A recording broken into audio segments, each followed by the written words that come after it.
L'équipe de Bow River Capital compte plus de 80 années d'expérience opérationnelle. Nos gestionnaires sont d'anciens fondateurs, chefs de la direction et dirigeants de leurs propres entreprises en logiciels, de services et de technologie. Bonjour, je m'appelle Michael Ainsworth.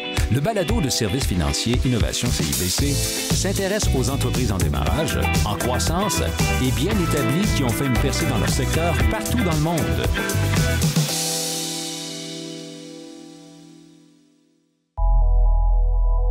De nos jours, il est difficile de mobiliser des capitaux. Comment ceux qui tirent les ficelles de la bourse entrevoient-ils l'avenir? John Rader a tout vu. Le vice-président du conseil et chef des investissements en logiciels de Bow River Capital à Denver est un investisseur, un gestionnaire de fonds de capital d'investissement et un serial entrepreneur reconnu. Il a connu des hauts et des bas, qu'il s'agisse de l'éclatement de la bulle technologique, de la crise de 2008 ou de tout ce qui s'est passé entre les deux et depuis. Le contexte actuel, marqué par des taux d'intérêt élevés et la prudence des investisseurs, est peut-être unique, mais il me dit que ce n'est pas nouveau. J'ai commencé ma carrière dans le secteur des logiciels de services infonuagiques dans les années 1990 et démarré ma propre entreprise à la fin des années 1990. Ce n'était pas le meilleur moment pour commencer une carrière d'entrepreneur, compte tenu de l'imminence de l'explosion de la bulle technologique, mais j'ai beaucoup appris sur le plan opérationnel et sur moi-même pendant cette période difficile et par la suite. Parlez-moi de cette expérience. Vous avez dit avoir développé une vision qui est imprégnée de paranoïa et de peur à l'égard de la fragilité opérationnelle. C'est un bon point. J'ai été chef de la direction d'entreprise en démarrage. Je ne suis pas un chef de la direction optimiste qui voit toujours le verre à moitié plein et qui pense toujours obtenir d'excellents résultats. Comme je pensais qu'il n'y avait pas d'option B au stade précoce de mon premier poste de chef de la direction, j'ai appris à être sensible, tant sur le plan intellectuel que du point de vue de la budgétisation, selon les pires scénarios. J'ai survécu à un certain nombre de déséquilibres macroéconomiques et aux faiblesses des entreprises en démarrage axées sur la croissance rapide. Vous êtes passé de chef de la direction à investisseur dans le secteur des logiciels. Quel est le principal facteur de différenciation pour vous et Bow River Capital? J'ai commencé ma carrière d'investisseur en fondant Rader Venture Fund à la fin vingtaine. C'est à ce moment-là que j'ai reçu mon premier mandat auprès d'une société de gestion des revenus récurrents appelée FRX Software. Sur plus de 2 décennies, le fonds a réalisé près de 30 investissements, a produit des rendements annualisés de 67%, a plus que quintuplé le capital investi avec une grande prévisibilité et institutionnalisé son cadre avec Bow River Capital. En m'appuyant sur mon équipe et ma philosophie d'investissement, il y a 5 ans, en 2018, j'ai lancé le premier fonds de Bow River Capital, un fonds d'action de croissance de logiciels sursouscrit qui comptait 160 millions de dollars en actifs sous gestion.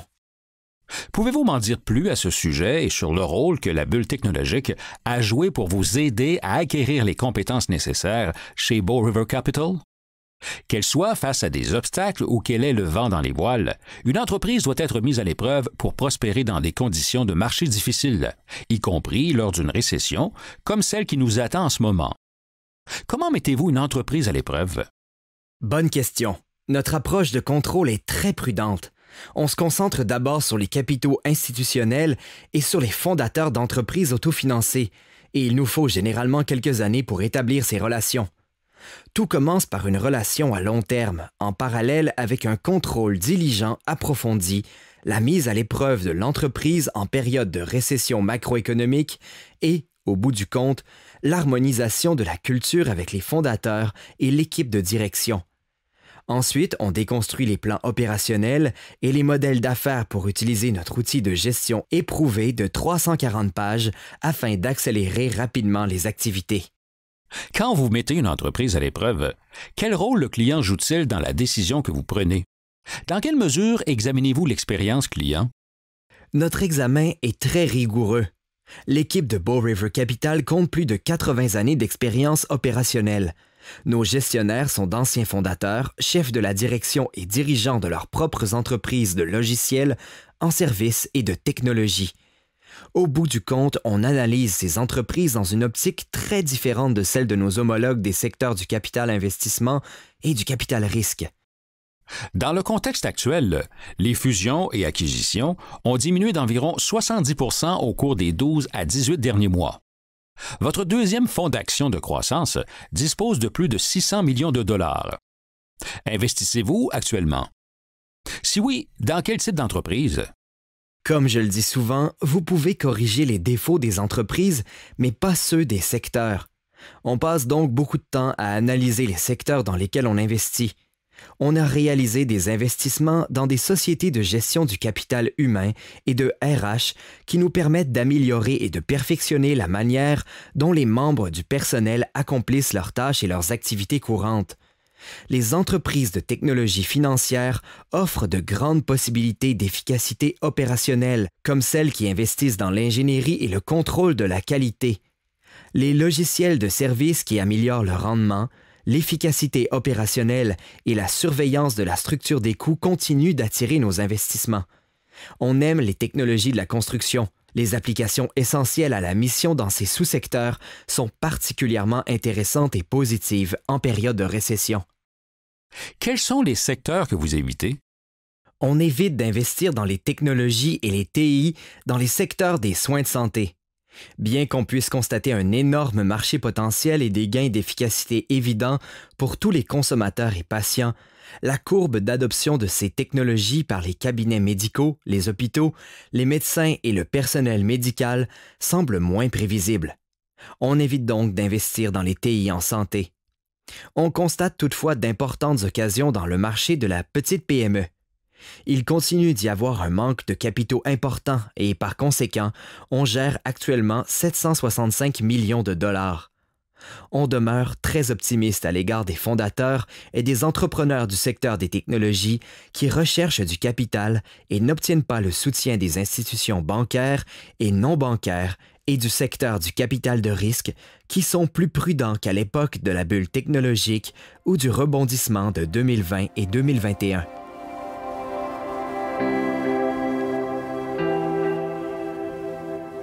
C'est dans cet important manque de capitaux du marché de la petite PME que John voit des occasions d'investir.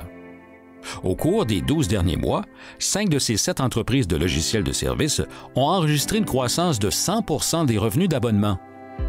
Que les vents soient défavorables ou favorables, John souligne que les entreprises sont toujours mises à l'épreuve pour prospérer dans des conditions de marché très difficiles et en période de récession. Ce test est particulièrement important pour les équipes de direction d'entreprise dont la valeur est de 20 à 60 millions de dollars. Les entreprises du marché de la petite PME sont souvent considérées comme moins développées au niveau de la direction. John aide à les faire progresser. Les fondateurs peuvent être des visionnaires en matière de produits, mais ne jamais avoir vu la création d'une entreprise gagnante et ne pas comprendre pleinement ce à quoi ça ressemble dans plusieurs rôles fonctionnels. En tant que fonds d'action de croissance et partenaire axé sur les opérations, on fait preuve d'une grande transparence avec ses fondateurs, chefs de la direction et équipes d'exploitation quant aux occasions d'investir dans leurs employés et dans ce qui est nécessaire pour passer, comme vous l'avez dit, de 5 à 10 millions jusqu'à 25 ou 50 millions.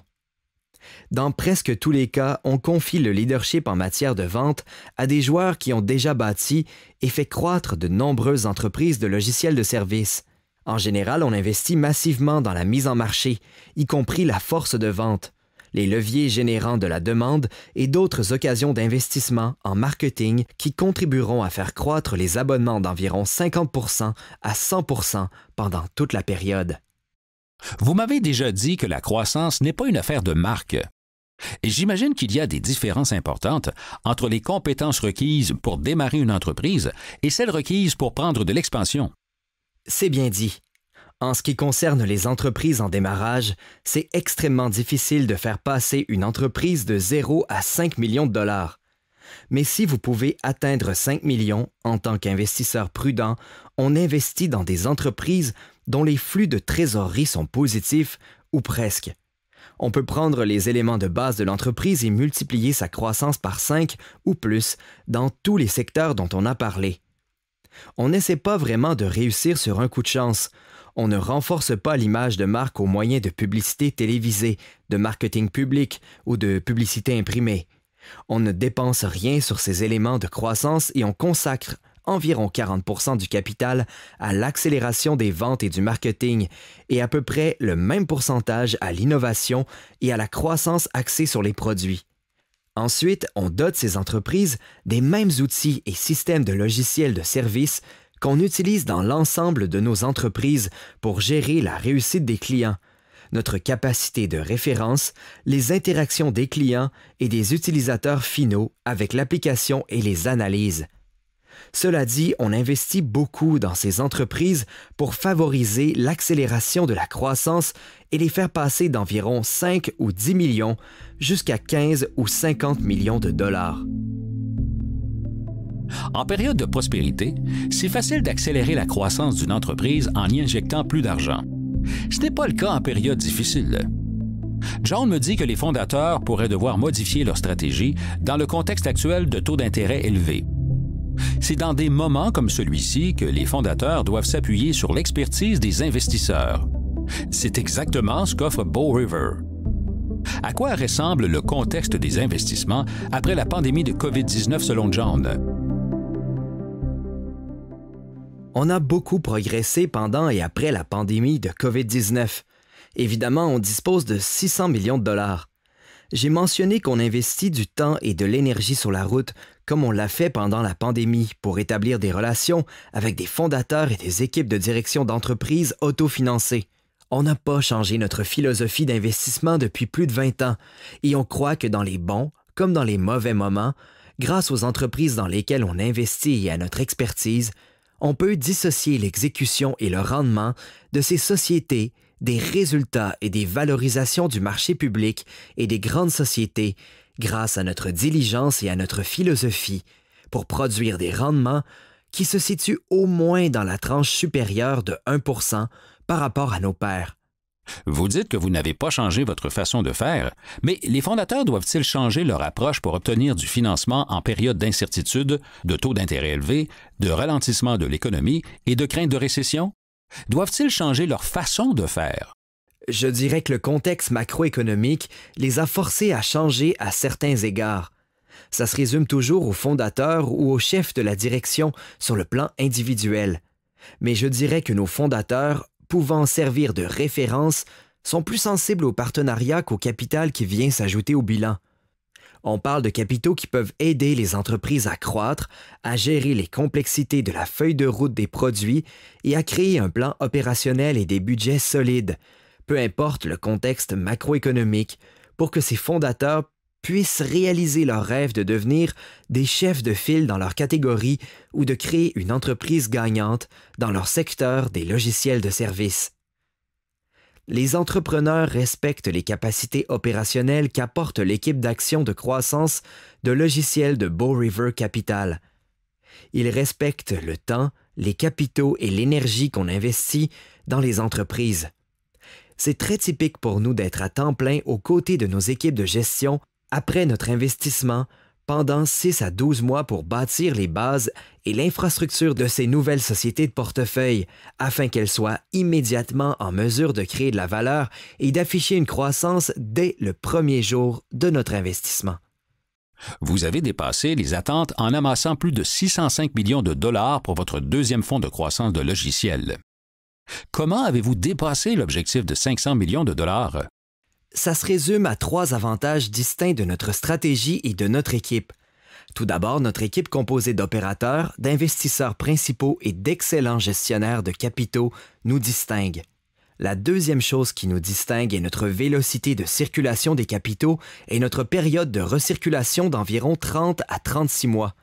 La période de détention habituelle est de 8 à 10 ans dans le secteur du capital risque et de 6 à 10 ans dans le secteur du capital investissement. On est bien en deçà de la moitié de cette période. Troisièmement, nos rendements se situent au moins dans la tranche supérieure de 1% par rapport à nos pairs. En nous appuyant sur ces 3 facteurs et sur le rendement de sortie pour raconter notre histoire, qui est assez simple, on a pu compter sur le soutien de nombreux nouveaux investisseurs à l'échelle mondiale et sur le plan institutionnel. Notre plus important investisseur a fait passer son engagement d'un peu plus de 25 millions à environ 117 millions de dollars. On ne se reposera jamais sur nos lauriers malgré nos progrès et nos résultats actuels. On se réveille chaque jour en ressentant la pression énorme de gérer une importante quantité de capital institutionnel. J'ai la bonne équipe et Bow River bénéficie d'un soutien important sur les plans financiers, de la conformité aux exigences de la SSC et des conseils stratégiques. On a certainement le moteur de collecte de fonds qui permet à notre équipe de faire ce qu'elle aime faire et ce qu'elle fait le mieux, c'est-à-dire de faire croître rapidement les entreprises de logiciels-services essentiels à la mission pour les fondateurs qui rêvent de changer la donne. L'incertitude économique et le contexte de financement des PME demeurent un défi pour les fondateurs. Mais Bow River Capital a montré qu'avec le bon partenaire financier, les entreprises peuvent prospérer.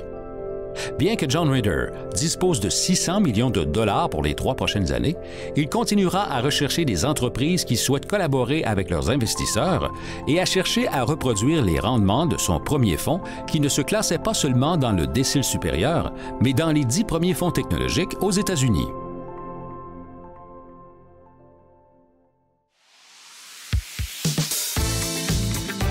Vous écoutiez le balado de Services financiers Innovation CIBC, où nous apprenons les secrets de l'innovation, de l'économie et de la réussite des entrepreneurs qui ouvrent la voie à l'avenir. Je m'appelle Michael Ainsworth. Je vous remercie d'avoir été des nôtres.